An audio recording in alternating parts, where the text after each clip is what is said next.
Bienvenue à l'écoute de Zoom sur ma commune, toute nouvelle série de podcasts de la ville de Saint-Brévin.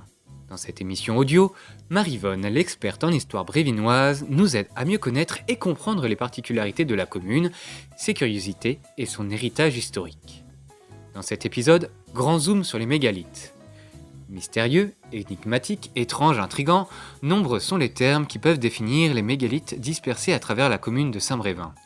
Longtemps, ces monuments de pierre ont cultivé la curiosité des scientifiques et des historiens et fait le bonheur des promeneurs avides de légendes locales. On compte dans la ville 7 mégalithes, des monuments anciens dont on a réussi à dater leur création il y a bien peu de temps avec une technique bien particulière. Les techniques récentes, comme le carbone 14, ont permis de dater avec précision l'époque de leur érection. Ces monuments furent édifiés bien avant l'arrivée des Celtes dans notre région. La plupart d'entre eux sont donc antérieurs aux pyramides d'Égypte. Les mégalithes ne sont pas aussi impressionnants que les pyramides, mais les poseurs de menhirs méritent un respect certain, sans aucun doute. On peut admirer l'ingéniosité, le savoir-faire de nos lointains ancêtres, dépourvus de moyens qui ont réussi à extraire, à transporter, à ériger ces énormes blocs de pierre sur des emplacements dont le choix n'était pas tout à fait du hasard. Ces pierres fantastiques frappaient l'imagination des hommes et il est certain que les populations qui se sont succédées sur les sites mégalithiques, en particulier celtes, gauloises, gallo-romaines, les vénéraient et leur rendaient des cultes païens.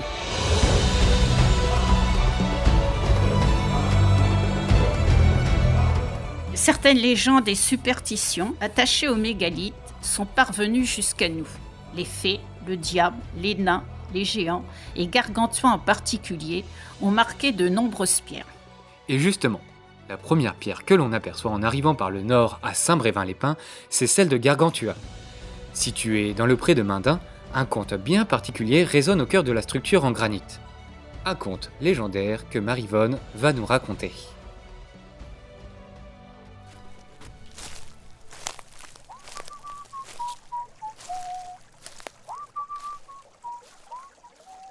Il est dit que Gargantua, qui se promenait dans notre région, comprit la nécessité de construire un pont. Il se mit à l'ouvrage et déposa une grosse pierre dans la prairie de Baudon. Pendant qu'il allait en chercher d'autres, le bloc s'enfonça dans le marécage.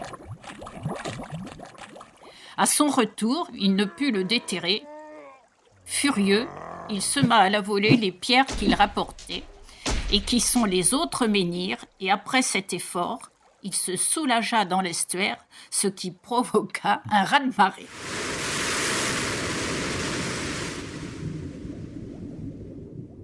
On prolonge notre promenade et on va voir le menhir du Plessis-Gama qui se trouve près de la ferme des Tabacs et derrière le château d'eau. Il y a derrière un château d'eau. Les anciens déconseillaient d'y passer à minuit à la pleine lune. On risquait des troubles des rondes de sabbat, des corrigans et d'autres lutins et d'être pris à partie par les fées hargneuses et les levrettes blanches. C'est un monument aussi classé au monument historique en 1977. C'est avec ces deux histoires et cette date historique que se clôt ce premier épisode de Zoom sur ma commune, sur la thématique des mégalithes. Ce podcast a été imaginé et réalisé par la commune de Saint-Brévin. Retrouvez tous les autres épisodes audio sur le compte SoundCloud et YouTube de la mairie de Saint-Brévin et sur le site de la mairie, bien entendu.